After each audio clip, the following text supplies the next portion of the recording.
Paz y bien, queridos hermanos.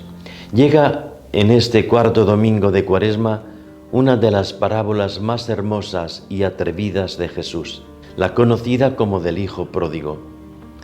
Cada uno de nosotros somos una variante de esta parábola y tenemos parte de la actitud del hijo menor que se fue, la del hijo mayor que se quedó ante el Padre de ambos lleno de misericordia.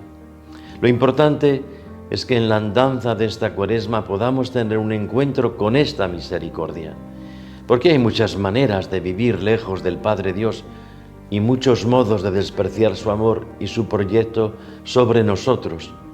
Podemos marcharnos de casa o permanecer en ella como extranjeros. La trama de esta parábola es la trama de nuestra posibilidad de ser perdonados.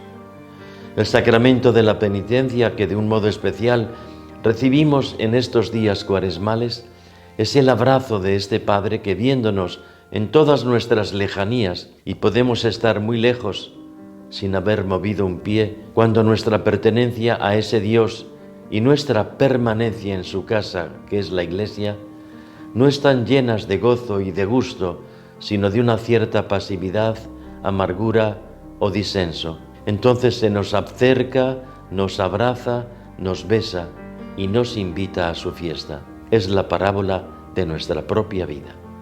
Buen camino de Cuaresma, amigos y hermanos.